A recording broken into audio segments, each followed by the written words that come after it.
बिस्मिल्लाहिर्रहमानिर्रहीम।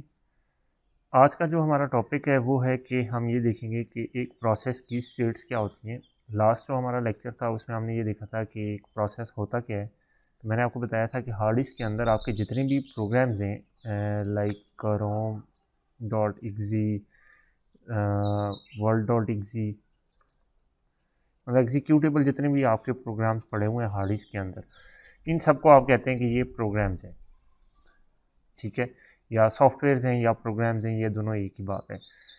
जैसे ही आप किसी प्रोसेस को या इस प्रोग्राम को डबल क्लिक करते हैं या इसको क्लिक करके ओपन करते हैं तो क्या होता है कि इसकी एक कॉपी जनरेट होती है। ठीक है, और ये कॉपी आपकी रैम के अंदर लोड होती है और फिर उसके बाद रैम के अंदर इस कॉपी की, मैंने आपको बताया था कि 3 स्टेट्स हो सकती हैं। मुमकिन है कि वो पॉसिबल 3 स्टेट्स ही होती हैं इसकी। वो स्टेट कौन कौन सी थी कि या तो ये रनिंग हो रही होगी इसकी, मतलब सीपीयू इसको मिला हुआ होगा, या ये वेट कर रहा होगा सीपीयू के लिए, या फिर ये किसी आईओ डिवाइस के साथ अटैच हुआ हुआ होगा कि कोई आईओ हो रही होगी या कोई आईओ इवेंट का वेट कर रहा होगा। मतलब ये 3 स्टेट्स हैं जो इस प्रोसेस की विद इन रैम है। और उसके बाद इस प्रोसेस की या तो इसने एग्जिट हो जाना होता है, मतलब ये इसकी लास्ट स्टेट है। और इसकी शुरू में एक स्टेट होती है कि जिस टाइम पे ये जो प्रोसेस है कि आप किसी प्रोग्राम पे डबल क्लिक करें तो उसकी एक कॉपी जनरेट हो जाती है, इसको आप कहते हैं कि ये इसकी न्यू स्टेट है। तो यानी ये किसी भी प्रोसेस की ये 5 स्टेट्स हैं, 1 2 3 4 5, कि या तो वो प्रोसेस न्यू होगा, जनरेट हो रहा होगा, या वो रनिंग स्टेट में होगा, या वो वेटिंग में होगा, या आईओ डिवाइस का के साथ किसी के साथ अटैच हुआ हुआ होगा, या फिर वो एग्जिट हो जाएगा। इसकी 2 मज़ीद स्टेट्स भी हैं, वो मैं आपको बताता हूँ। ये मैंने ऑलरेडी लिखी हुई थी कि किसी प्रोसेस की 5 स्टेट्स होती हैं कि या वो न्यू स्टेट में होता है। न्यू स्टेट से क्या मुराद है कि एक प्रोसेस न्यू स्टेट पे कब है कि आपने जिस तरह ये क्रोम पे क्लिक की तो एक क्रोम की एक नई एक नया मतलब कॉपी हुआ क्रोम सारे का सारा, और उसका एक नया इंस्टांस बना और ये इंस्टांस रैम में लोड हो गया। सेम इसी तरह मैं आपको दिखा भी देता हूँ। जिस तरह ये टास्क मैनेजर मैंने खोल लिया, अब मैं कैलकुलेटर की ऐप पे मैंने क्लिक की तो ये देखिए ये कॉपी होकर रैम में लोड होगी, तो ये क्या होगी इसकी न्यू स्टेट।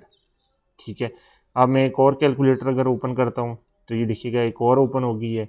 अब ये कैलकुलेटर के 2 प्रोसेस स्टार्ट हो गए हैं। ठीक है, अब मैं एक और कैलकुलेटर ओपन करता हूँ, ये देखिए अब ये कैलकुलेटर के 3 इंस्टांसेस हो गए हैं। ठीक है, 1 2 3, ये मतलब इसके आप सारे के सारे इंस्टांसेस हैं। तो ये स्टेट्स हैं, न्यू स्टेट्स हैं कि जब भी आपने किसी प्रोग्राम पे क्लिक किया तो उसकी एक कॉपी रैम के अंदर लोड होगी और उसके बाद आपने उस कॉपी के मदद से जो भी आपने टास्क परफॉर्म करना था। अब मैं यहाँ पे जो कुछ भी लिखूँ उसका इस पे कोई इम्पैक्ट नहीं है, यहाँ पे जो कुछ लिखूँ उसका इन दोनों पे कोई इम्पैक्ट नहीं है, यहाँ पे जो भी लिखूँ इसका इन दोनों पे कोई इम्पैक्ट नहीं है। मतलब ये तीनों अपने अपने इंस्टांसेस हैं इसके, और इसको आप कहते हैं कि ये क्या है कि न्यू स्टेट है कि जब भी आप किसी प्रोसेस पर डबल क्लिक करते हैं तो क्या होता है कि एक नया प्रोसेस क्रिएट, किसी प्रोग्राम पे डबल क्लिक करते हैं तो एक नया प्रोसेस क्रिएट होता है। ये बिल्कुल वैसे ही है जिस तरह आपने जावा के अंदर पढ़ा था कि आप न्यू और क्लास नेम लिखते थे तो एक नया ऑब्जेक्ट बन जाता था।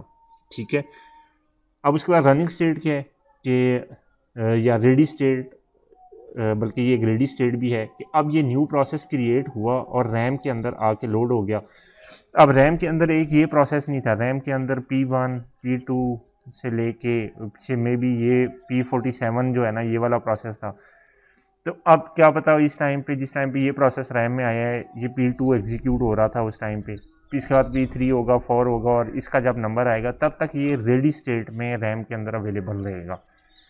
ठीक है, यानी अब ना तो ये एग्जीक्यूट हो रहा है ना ही ये आईओ इसको मिली हुई है या ये किसी डिवाइस के साथ अटैच हुआ है, बस ये रैम के अंदर है और ये वेट कर रहा है कि मेरी एग्जीक्यूशन का नंबर कब आए और मैं एग्जीक्यूट हूँ।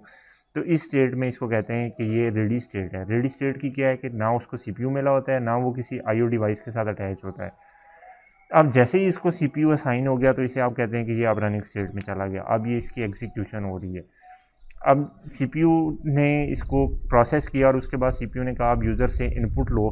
तो अब इस केस में अब ये प्रोसेस वापस रैम में आ गया और अब ये किसी आईओ के साथ अटैच हो गया, मतलब कीबोर्ड के साथ अटैच हो गया कि आप कीबोर्ड से कोई डाटा आएगा तो मैं उसको लोड करूँगा इस तरह से।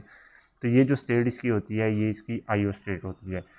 और फाइनली जो आपकी स्टेट है कि आपके ये जब एग्जीक्यूशन फिनिश कर देगा तो आप इसे क्लोज़ करेंगे, तो ये इसको आप कहते हैं कि ये आप टर्मिनेटेड स्टेट में है। ये दो मज़ीद इसकी स्टेट्स भी होती हैं कि सस्पेंड रेडी स्टेट और सस्पेंड वेट स्टेट, लेकिन अभी हम इनको डिस्कस नहीं करते, क्योंकि अभी अगर डिस्कस करेंगे तो आपको ये जो 5 स्टेट्स हैं ना ये भी कंफ्यूज हो जाने हैं। ठीक है, ये जो रेडी स्टेट है और ये जो मैंने यहाँ पे आपको वेटिंग स्टेट बताई थी ये बेसिकली एक ही चीज़ है। वेटिंग का क्या मतलब होता है कि प्रोसेस रैम में मौजूद है और अपनी बारी का इंतज़ार कर रहा है, और रेडी स्टेट का क्या है कि प्रोसेस रैम में रेडी है अपनी एग्जीक्यूशन के लिए लेकिन अपनी बारी का इंतज़ार कर रहा है। तो ये बेसिकली 5 स्टेट्स हैं प्रोसेस की, किसी भी प्रोसेस की, या वो न्यू स्टेट में होता है, या रेडी होता है, या रनिंग स्टेट में होता है, या आईओ में होता है, या फिर टर्मिनेट हो जाता है। तो ये आपको अच्छी तरह से याद रहनी चाहिए, क्योंकि इसके बाद हम जितना भी ओएस से रिलेटेड चीज़ें पढ़ेंगे तो उसमें ये स्टेट्स आपकी इन्वॉल्व होंगी, हर जगह पे इन्वॉल्व होंगी। Thank you.